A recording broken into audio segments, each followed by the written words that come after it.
यह कहानी राजेश, अजय, मीरा और सुमित की है। ये चारों बचपन के दोस्त थे और अपने गांव में घूमने फिरने का बड़ा शौक रखते थे। एक दिन वे गांव के एक बुजुर्ग से उस हवेली के बारे में सुनते हैं जो गांव के बाहर एक ऊंचे टीले पर स्थित है।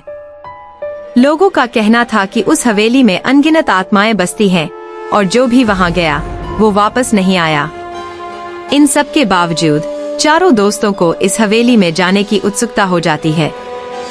एक रात चारों दोस्त एक मशाल और टॉर्च के साथ हवेली में प्रवेश करने का निश्चय करते हैं। हवेली के पास पहुंचते ही उन्हें अजीब सा सन्नाटा महसूस होता है। हवेली के दरवाजे पुराने, टूटे हुए और खौफनाक थे।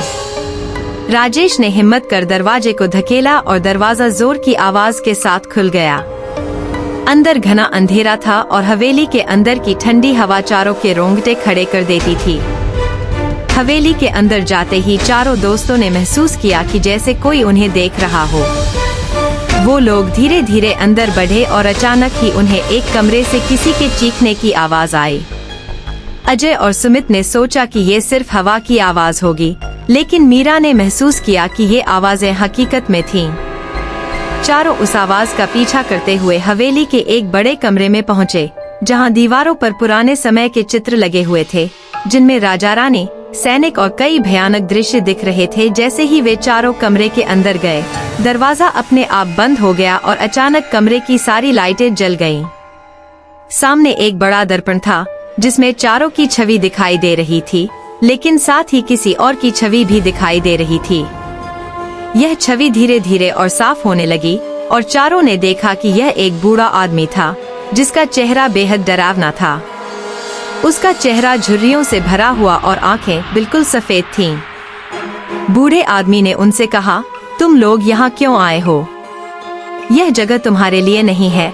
राजेश ने हिम्मत करके पूछा, तुम कौन हो और यहाँ क्या हो रहा है? बूढ़े आदमी ने उन्हें बताया कि वो इसी हवेली का मालिक था, लेकिन उसकी मौत रहस्यमयी परिस्थितियों में हुई थी। उसने बताया कि उसे अपने ही परिवार के सदस्यों ने मार डाला था ताकि वे उसकी संपत्ति पर कब्जा कर सकें। उसकी आत्मा तब से इस हवेली में फंसी हुई है और वह इसी इंतजार में है कि कोई उसकी मदद करे और उसे मुक्ति दिलाए। बूढ़े आदमी ने चारों को बताया कि उसे मुक्ति दिलाने के लिए उन्हें हवेली में स्थित एक प्राचीन मंत्र का जाप करना होगा। यह मंत्र उस समय से था जब यह हवेली बनाई गई थी। मंत्र उस समय के एक संत ने रचा था ताकि इस तरह की आत्माएं मुक्ति पा सकें। लेकिन उस मंत्र को पढ़ते ही कुछ भयानक घटनाएं घटने लगती हैं। हवेली में रखे सामान अपने आप इधर उधर घूमने लगते हैं। चारों दोस्त डर के मारे कांपने लगते हैं। आखिरकार चारों ने मंत्र का जाप किया और बूढ़े आदमी की आत्मा धीरे धीरे गायब होने लगी। हवेली के अंदर का वातावरण भी धीरे धीरे सामान्य होने लगा। बूढ़े आदमी ने जाते जाते उन सभी को धन्यवाद कहा और उन्हें चेतावनी दी कि वे दोबारा इस हवेली में कभी न आएं। जब चारों दोस्त हवेली से बाहर निकले तो उनकी हालत बहुत खराब थी।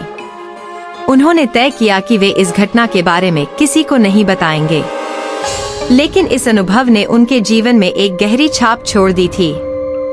उनके दिल में डर और खौफ हमेशा के लिए बस चुका था। ऐसी ही रोजाना हॉरर स्टोरी सुनने के लिए हमारे चैनल है भूतों की चर्चा को सब्सक्राइब करें।